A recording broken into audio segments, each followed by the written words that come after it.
All right, starting the video.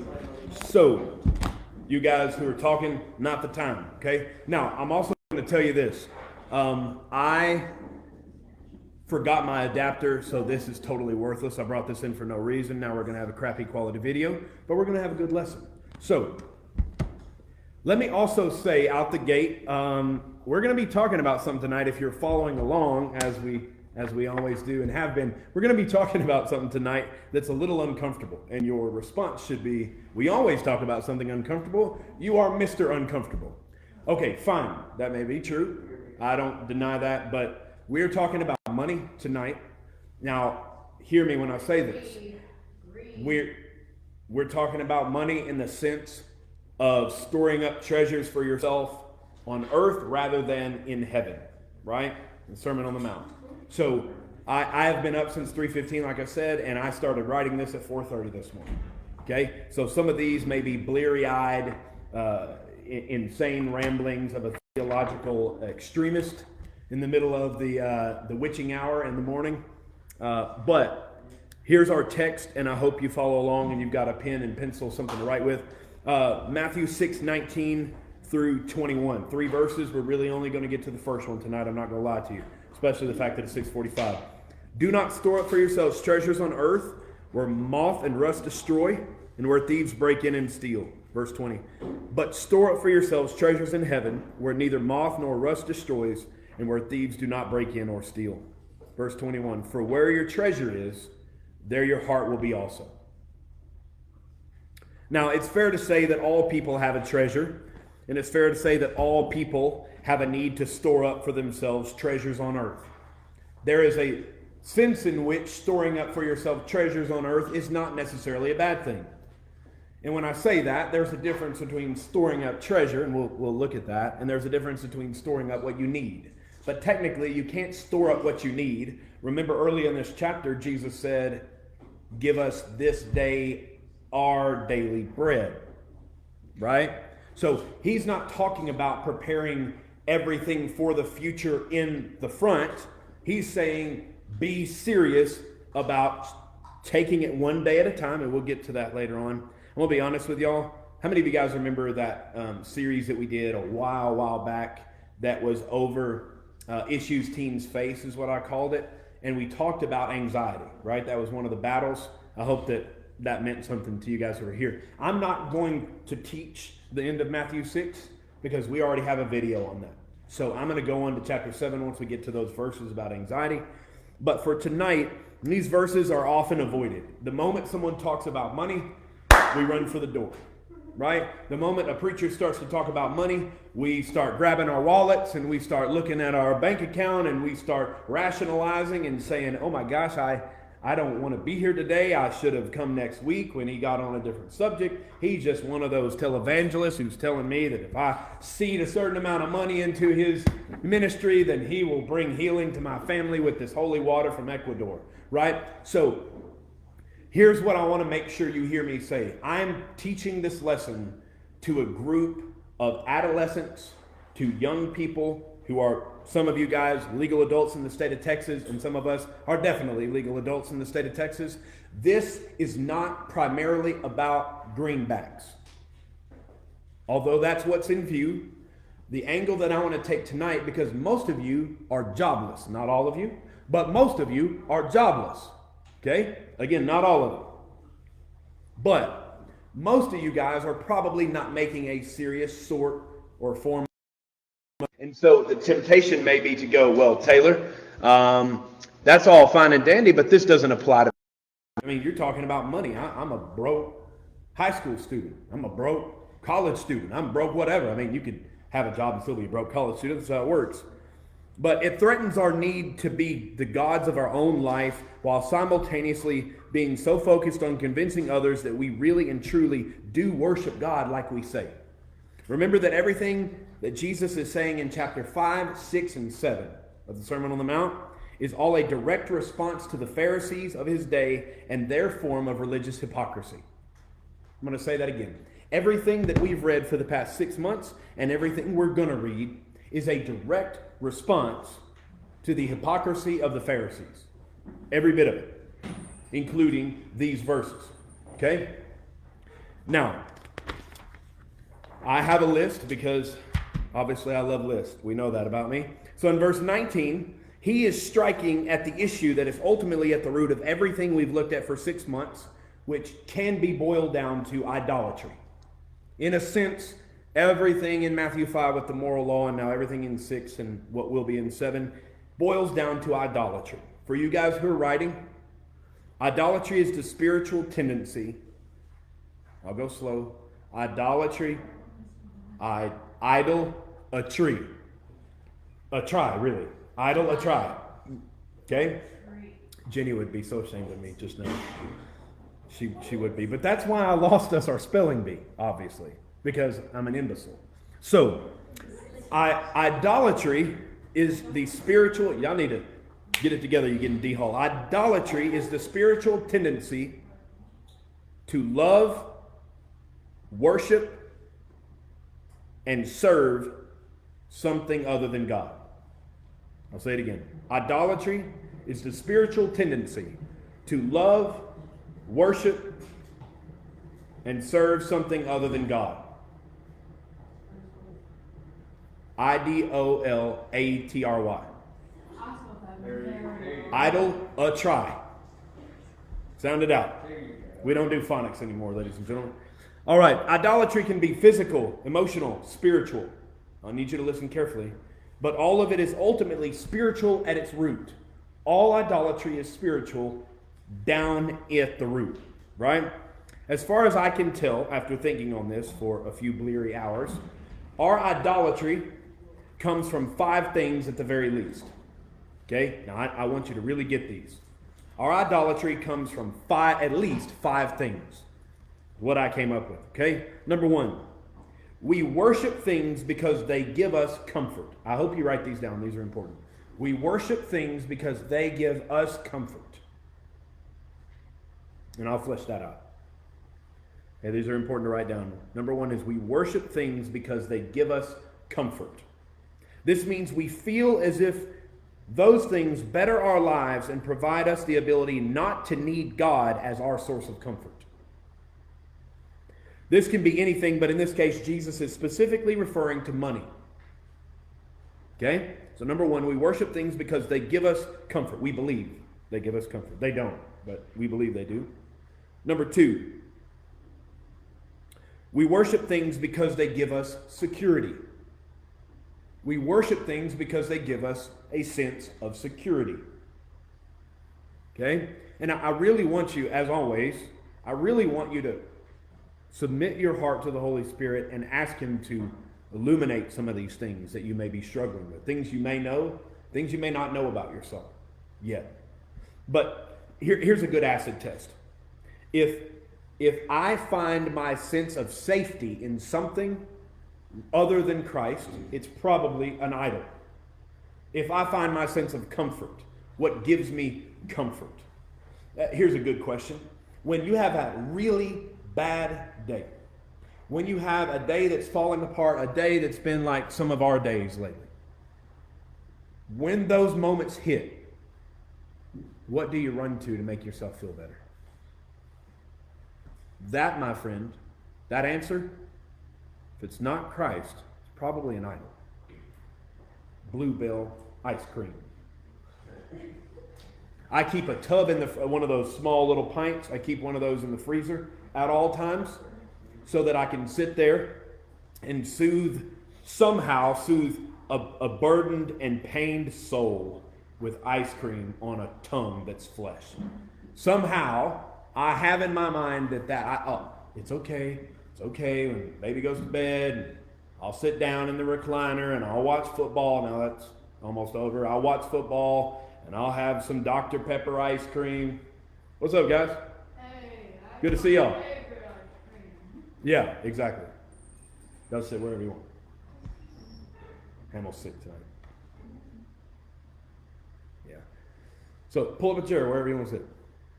So the idea here is that we have, Jay, what's up, bro? We have an issue, and that is that we run to things that give us comfort, and we run to things that give us security. Whatever that is, chances are that's an idol of yours. It could be TV, it could be Netflix, it could be your best friend. And remember, these things are not bad by default. They're bad when we give them the first place of what gives us comfort and security. Okay? We can always tell what we worship and what we have idolatry problems with, because when it is threatened, people begin to become paranoid and nervous that their sense of self will not be able to withstand its loss. Been watching, I know this is live, but it is what it is. I've been watching a lot of this lately with my relatives. More to the point, we can also always tell what we worship and cling to as our treasure, because we come undone and our peace is removed when it's gone. Listen, I work in a business, education, where a crisis is never more than 10 feet away from wherever you're standing. There's someone in crisis. Now, is it a valid crisis? Not normally. It's still a perceived meltdown crisis. Okay? It's one of the beauties of high school kids, as they kind of like get over that. But junior high kids, we are always on the verge of falling to pieces. Okay? I'm having the literal worst day of my life. Why? Because someone waved at me twice when I waved at them 3 times. And I'm not really making this stuff up. Like, you guys have been, I've taught quite a few of you guys in this room. Like, junior high is that way. High school's cool because it's not so petty like that. Right? But junior high can be ridiculous. Right? Thank God you guys are, well, Jaylee, you're great. I'm sure you're still dealing with a lot of pettiness, but. All right, so number 3, for you guys who are writing, number 3, we worship things because they point, now really hear me. We worship things because they point to our greatness and they ultimately glorify us. Number 3, we worship things because they point to our greatness and they ultimately glorify us. That's why we worship them.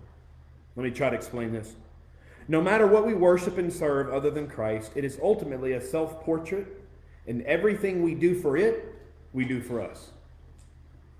I'll say that again. Everything that we do for it, we do for us. Ultimately for us. This is one of the great differences between Christianity and all other religions and philosophies. All religions use God to get what they want. Talked about this at the end of lesson last week. Christianity doesn't say we use God to get something from Him. It's we use God to get more of Him. That's the gospel.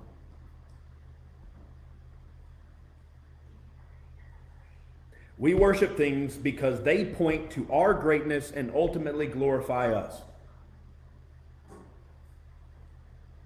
Now, in Christianity, we use God to get God, period. Idolatry always stems back to the fact that man inherently wants to be his own God. Not that we bow before the true God. Idolatry is a way that we focus on what can be done for us. Christianity focuses on what has been done for us by Christ in the cross. No amount of charity, good works, or even our kindness and love for our fellow man, apart from a heart changed by the gospel, will be accepted by God. It never will be. It doesn't work that way. Mark this. The right thing, I'm going to say this twice because you really need to hear it. The right thing done for the wrong reason, and the right thing sacrificed to the wrong God is ultimately, in the end, still the wrong thing. I'll say it again. The right thing, and I'm not saying you need to write this down. You can if you want. I just want to make sure you hear it. The right thing done for the wrong reason, and the right thing sacrificed to the wrong God is ultimately, in the end, still the wrong thing.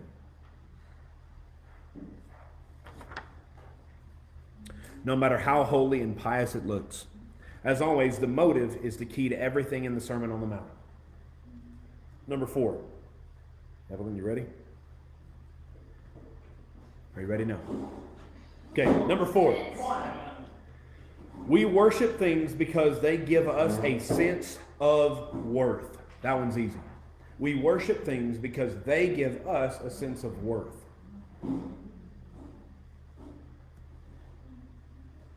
Last time, we worship things because they give us a sense of worth. Security and comfort are one thing, but we also get our value from what we value. Now, that sentence you should really commit to memory. We get our value from what we value. We get our worth from what we give worth to. We get our worth from what we give worth to. This is fundamental to understanding these 3 verses tonight. If we are going to ever overcome our idolatry with our wealth or our treasure of any kind, we must first see how hollow it is. We cannot let go of that thing that we need to be all right and gives us value. If that thing is destroyed, so are we. This is the crux and essence of idolatry and the core of what Jesus is in reference to here in this passage. Last one, number 5. We worship things because we believe they are kind masters. There's a few more words, but I'll repeat it. We worship things because we believe they are kind masters. We worship things because we believe they are kind masters.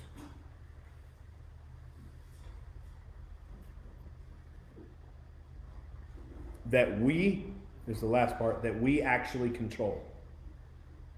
That we actually control.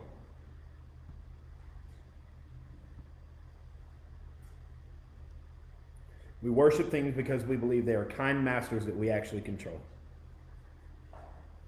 People who worship things like all people outside of Christ by default do so because they believe that when they bow down, they will then stand up and be the God of the thing they just bowed down to. In the Roman and Greek world, now, I'm about to share a really wild Bible passage with you, so stay locked in. In the Roman and Greek world, they would create literal idols that they would make with their hands and then sacrifice their money, their animals, and their lives to. In Isaiah, and this is the passage, it's hilarious, honestly, God makes fun of those who worship idols. Listen and see if you hear the sarcasm. Now, I'm going to go ahead and say this. I cut it off, but I believe it's Isaiah 44. I think it's Isaiah 44, 6 through 23.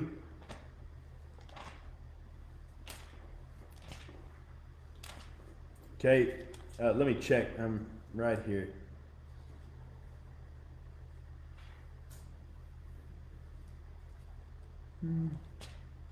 Nope. Don't have the reference, I guess, because I chopped it off.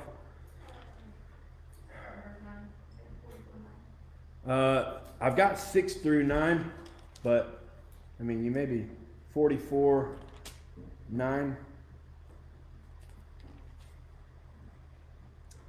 Yeah. Thank you. Andrew's right. I was right. It is Isaiah 44, but it's starting at verse 9 to 23. And please write this down. You probably need to hear this, and I'll read it all out loud. Now, I won't comment on it because it's too long. We'll be here till past the rapture. Okay. But Isaiah 44, 9 through 23. Now listen, I want to say this because I don't want you to misunderstand. This is God being sarcastic. This is God speaking to Isaiah, and he's being sarcastic about idolatry. He's making fun of them. Okay? I know some of y'all are like, ooh, that makes me uncomfortable, that God would be sarcastic, or that he would talk in a way that's meant to be comical or make fun of something. That makes me uncomfortable. Well, get used to being uncomfortable. So, Isaiah 44, 9 through 23. Okay? Now listen to the words carefully. I'll try to go slow. All who make idols are nothing, and the things they treasure are worthless. Those who would speak up for them are blind. They are ignorant to their own shame. Who shapes a god and casts an idol which can profit nothing? People who do that will be put to shame. Such craftsmen are only human beings. Let them all come together and take their stand. They will be brought down to terror and shame. Now listen, this is where it gets really interesting to me. The blacksmith takes a tool and works with it in the coals. He shapes an idol and hammers and forges it with the might of his arm. He gets hungry and loses his strength. He drinks no water and grows faint. The carpenter measures with a line and makes an outline with a marker. He roughs it out with chisels and marks it with compasses. He shapes it in human form in all its glory, that it may dwell in a shrine. There's God being sarcastic. Human form in all its glory. He cut down cedars, or perhaps took a cypress or an oak. He let it grow among the trees of the forest, or he planted a pine and the rain made it grow. It is used as fuel for burning. Now listen to this.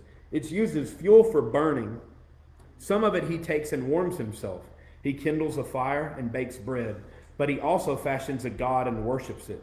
He makes an idol and bows down to it. Half of the wood he burns in the fire. Over it he prepares his meal. He roasts his meat and eats his fill. He also warms himself and says, "Ah, I am warm, I see the fire." From the rest he makes a god, his idol. He bows down to it and worships. He prays to it and says, "Save me, you are my God." They know nothing. They understand nothing. Their eyes are plastered over so they cannot see, and their minds closed so they can't understand. He's making fun of their idols. I just want you to understand. He's saying they don't know anything, they understand nothing, they can't see and they can't hear. God's making fun of idols. Okay? No one stops to think. He's guilt-tripping them, right? No one stops to think. No one has the knowledge or understanding to say, half of it I used for fuel. I even baked bread over its coals. I roasted meat and I ate. Shall I make a detestable thing from what is left? Shall I bow down to a block of wood? It's a stupid question, right? Such a person feeds on, this is interesting, such a person feeds on ashes. A deluded heart misleads him. He cannot save himself or say, "Is not this thing in my right hand a lie?" So that's the end of the passage. God is making fun of people who make idols, and he's making fun of the stupid, dumb, deaf, speechless idols that they worship. Notice in verse 19 of Matthew 6, back to Matthew 6, verse 19, Jesus says, "Do not store up for yourselves treasures on earth where rust and moth destroy." The command is not to do something, in this case, store up treasures. The goal is to see why we don't do this, why we ought not to. The Pharisees love riches, and they love to be rich for the sake of being rich. And for the sake of the 5 things that I gave and listed earlier. To be clear, the problem is not being rich. Please hear me. This is money. The problem is not being rich. But I'm going to go ahead and say it. The problem is not being rich. The issue is not money. Just like anything else, the issue is being greedy. Robert brought that up earlier. And loving money because it's the root of all kinds of evil. Right? To be crystal clear, and you know I prefer to be direct. To be crystal clear, money is not evil. You are. The problem is not in the wealth, but in you. Everything we read in these verses, and even these 3 chapters, screams that the heart of the problem is the problem of the heart.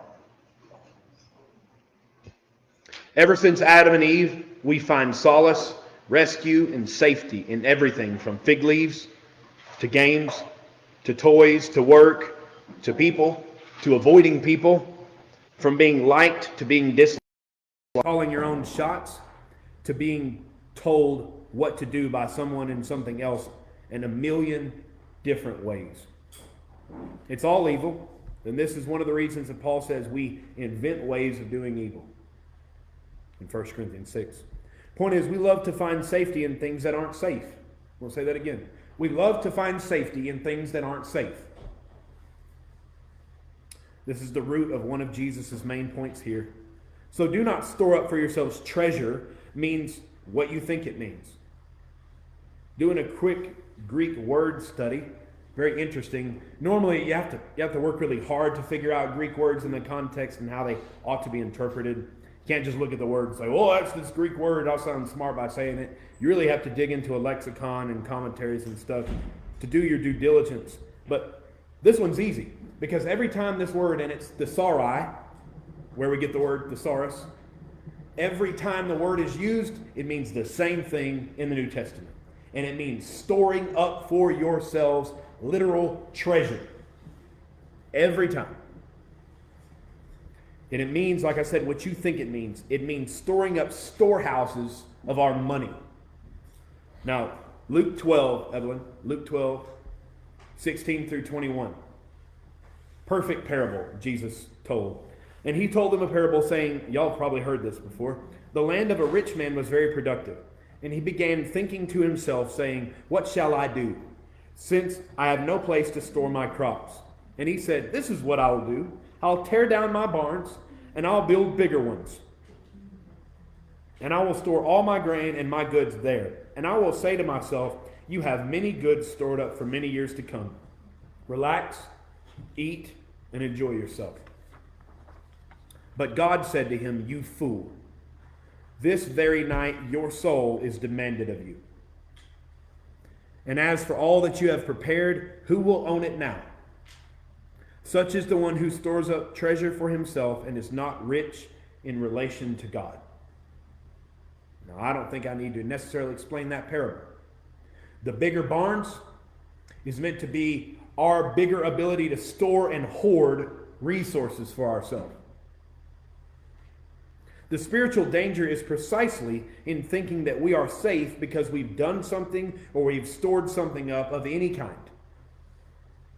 Don't hear me talk about money and think that's an adult problem. I said this earlier. No, it's a human problem. It's not an adult problem. It's a human problem. You can worry about money. Now listen to me. Listen to me good and well here. You can worry about money because you have none. You can worry about money because you have too much and you're worried about losing it. You can worry about money you had. You can worry about money you do have now. And you can also worry about money you will have in the future. You don't have to be rich or poor to do any of that. You can do all of that, be rich and poor. The issue is not money. The issue is your heart. Money can guide your thinking because you are afraid of getting too much, and you can be afraid of getting too little.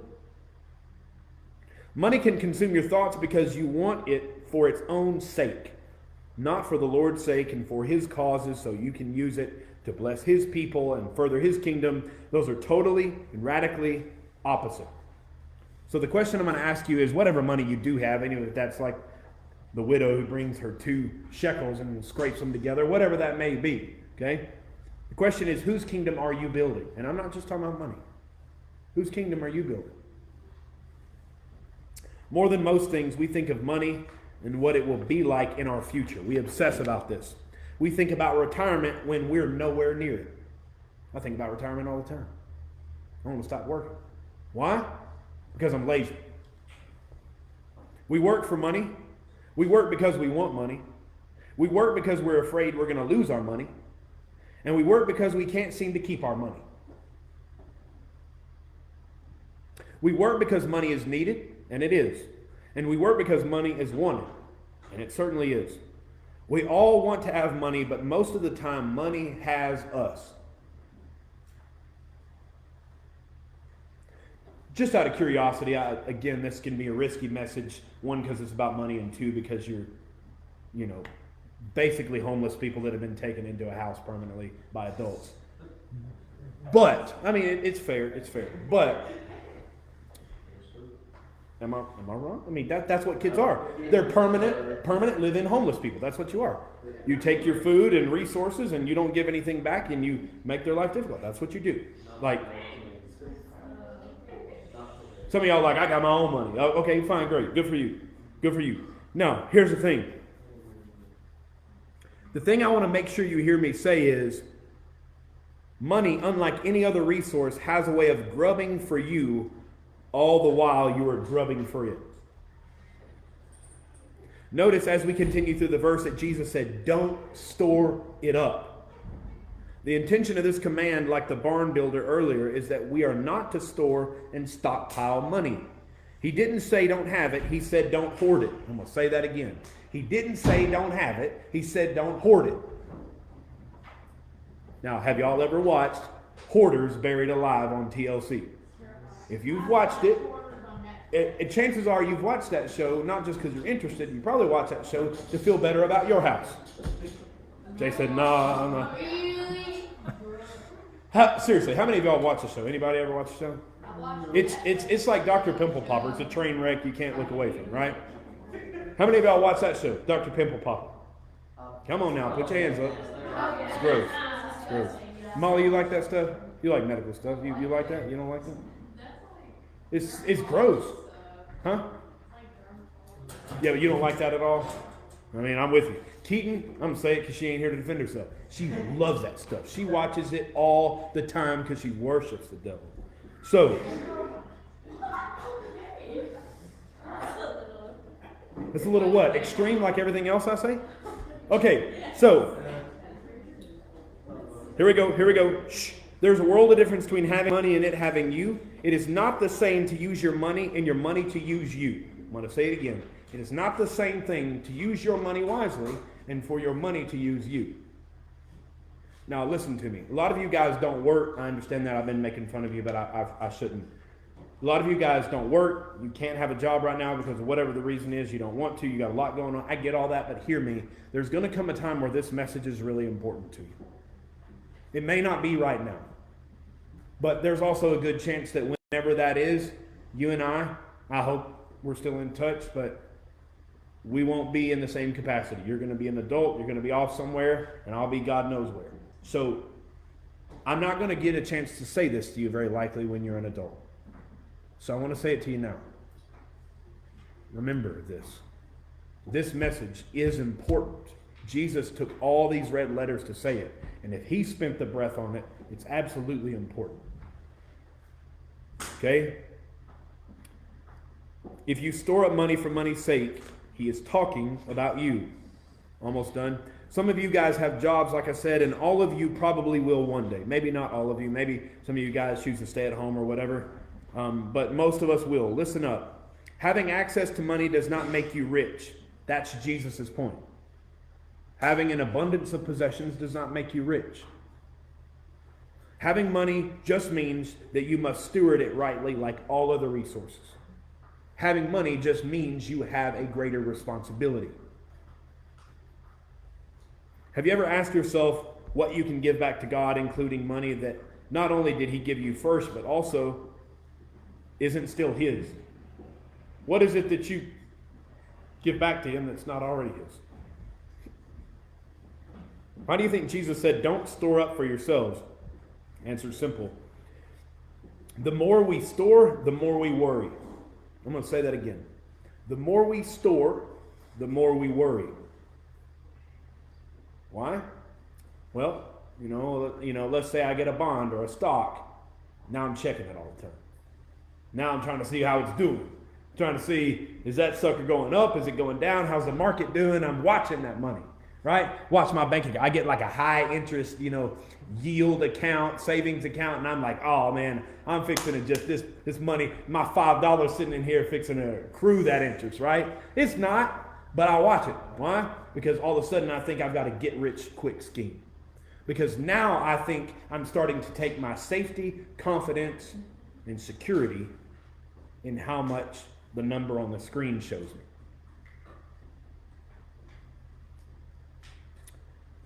The story of the rich young ruler. Y'all familiar with that story? Story of the rich young ruler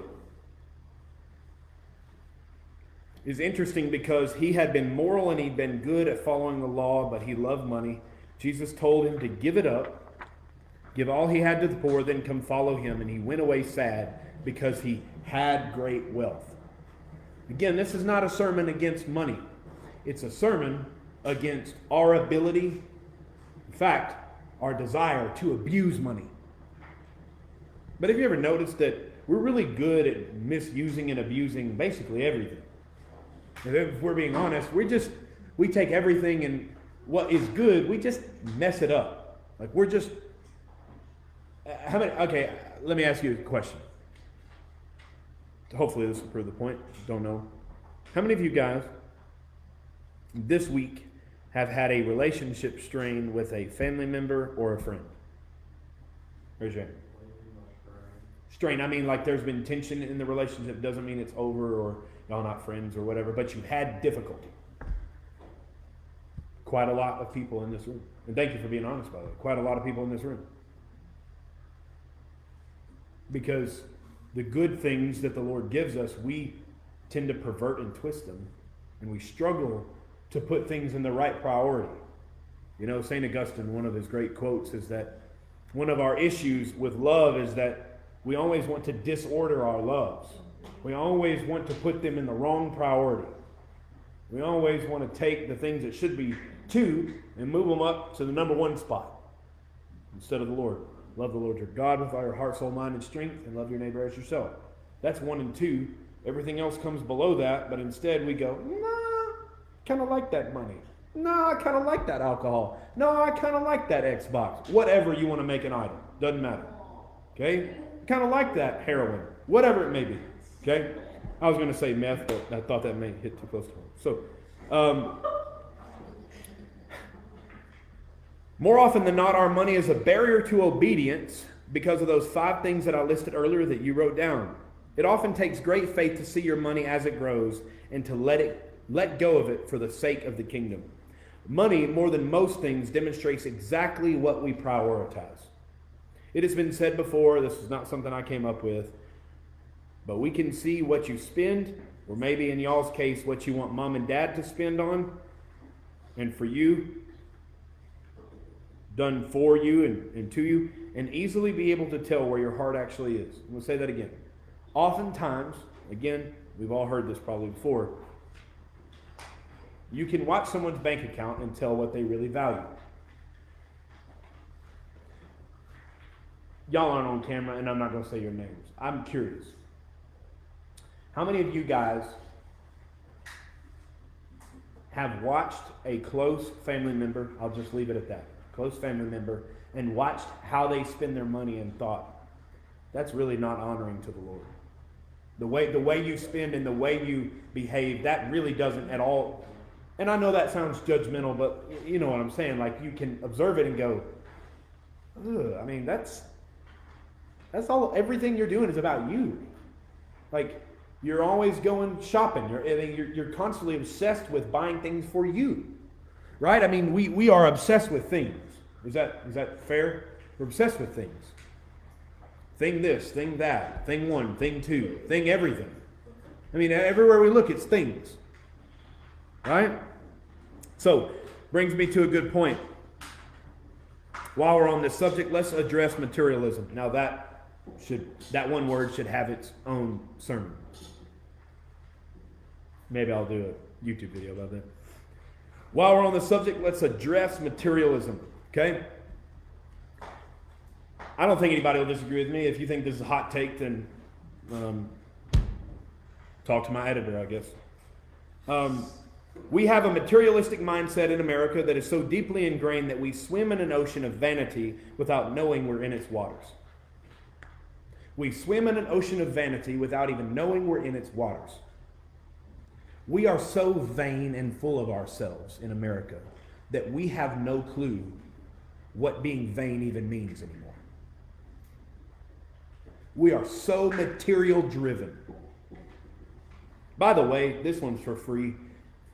It should be no shock to anybody in this room when you really think about it, why Christians are so filled with everything but faith, because everything they see is what they worship. That should be no shocker to us. If all we care about is what we can touch, then the things we can't touch, we don't care about them. Why do I need all this abundant life, and why do I need all this flowing river, and why do I need this fulfillment and the yoke being easy and the beatitude? Why do I need all that stuff if look at all the toys I have. I have everything I've ever wanted. And I said it a few weeks back. Most people who have everything they've ever wanted just wanted to die. You get to the top of the mountain and you look around and you see nothing else around you, and so you jump. Metaphorically speaking, I'm not lying. I'm not lying. I'm telling you the God's honest truth. Please hear me. The worst thing that can ever happen to most of us, and I said this last week, the worst thing that can ever happen to most of us is get exactly what we want. Everything that we've ever wanted. And maybe that's the best thing that could ever happen to some of us. Maybe that's what it's going to take for some of us to be jarred into belief, to be resurrected from the dead. Maybe it's going to take us, some of us, saying, I got everything I ever wanted and I feel more empty than before. Everybody, I've said this before, everybody's got to go to the pigsty. Before you go home, you got to go to the pigsty. Now, how you get there is different, and what it looks like there is different, but everybody's got to go. Your pigsty looks different from my pigsty. But everybody's got to go. You got to go eat the pig slop. And you got to run into the foreign country and spend your money on women and debauchery and lavish living. Whatever that looks like for you, you got to hit rock bottom. Everybody's got to hit rock bottom. It just looks different for different people. That's what the Lord uses to save people more often than not. Because the older brother at the house never knew he needed to be saved. How do you save someone that doesn't think they're lost?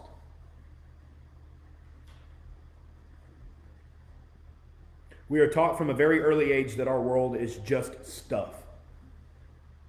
I'm going to say that again. We're taught from an early age in our culture that the only thing that actually matters is just what I can touch and what I can sense with my five senses. And we worship the heck out of stuff. It's our highest gain and our highest goal. Let's look at this and think hard. It has been said that every baby, now I didn't come up with this, okay? Most of what you hear on any given night is something I came up with out of my twisted brain. But I didn't come up with this. Let's look at this and think hard. It's been said that every baby comes into the world with nothing, and you take nothing with you. I've never seen a baby walk out with a band in its hand of hundreds. I've never seen a baby coming out with a grill and a stack of hundreds. Never seen it. Okay? Never going to see it. They don't make cash deposits in the womb. It's not how it works. Okay? You ain't got nothing. You came into the world naked, you're probably going to leave the world naked. Okay? Take that how you want. So, now listen to me. It's also been said that every baby, now this one really, I didn't say this again, but I thought this was interesting. Every baby comes into the world with a clenched fist, kicking and screaming. And many don't ever release that fist until it falls limp in death. They shake their fist at God, at themselves, at the world, at the church, their whole life. And the only time they ever let go is when they die. Most people who live in America, now I'm going to say something kind of hard to hear, and I've been saying that, I guess, but most people who live in America are taught from the earliest point in their lives to chase the American dream. And they live and die thinking that not only that is what life is about, but also they come to believe that that's what Christianity is about. Because there's plenty of people on TV telling them everywhere they look that this is all about blessing and getting everything you could ever want. And they believe that, and so they follow a dream, and they call it gospel, but it's not. It's just the American stinking dream. And while I'm at it,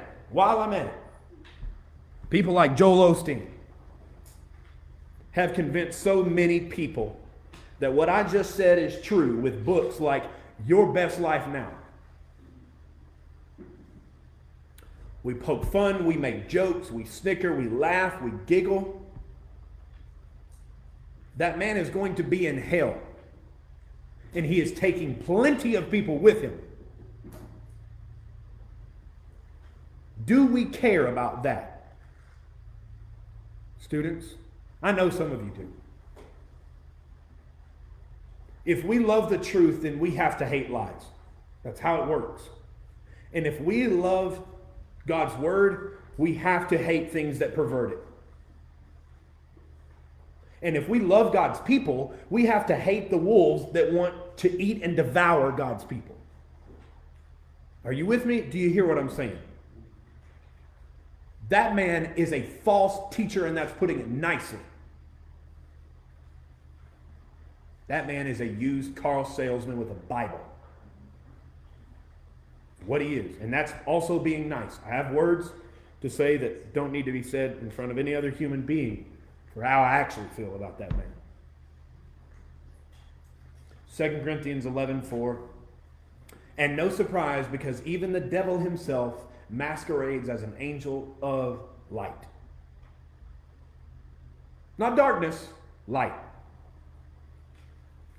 We have equated patriotism, prosperity, and paper with Christianity, to the point that Christianity has a Christ with no cross and a full pocket with an empty heart. We have traded being citizens of a kingdom in another world to be at home in this one. We have so bought the lie of the devil that the best and highest good that God has for us is the things of this world, and that our focus should be on what our hands can touch rather than what our faith can see. We must fight against the need we seem to have to boil our own life down to a series of possessions. Because in doing so, we state that what matters is what we can touch. It has been said that if this is your best life now, then you are going to die and go to hell. Our best life is to come. And this is the point of Jesus in verse 20. He said, do not store up for yourself treasures on earth where rust and moth destroy, but store up for yourself treasures in heaven where rust and moth do not destroy and thieves do not break in and steal. We must abandon the American dream. Drop it. We must abandon the American dream with the hopes for the gospel dream that our greatest and most renewable resource is Christ himself. And that's basically, first of all, I got through all my notes, but that's basically verse 19, and that's it. Okay? So, let's pray and we'll break out for whatever time we have left. Father, thank you for these students. Thank you for this hard message. This has been something hard to write. It's been something hard to wrestle with and something hard to preach. And Lord, we love things so much. I ask that you gently and kindly remove our grasp and our panther grip of the things that we seek to love and make idols in our lives, especially what we have, our possessions and our money. Lord, release our grip from those things. Please give us a heart that seeks you instead of seeking the things you give. Lord, we don't want to be materialistic because we know that everything we've ever seen here we're going to leave behind. And we want to be heavenly minded, and we want to be focused on the treasure we're storing up for ourselves there. Thank you for these students. Bless the time that comes next. In Jesus' name I pray. Amen.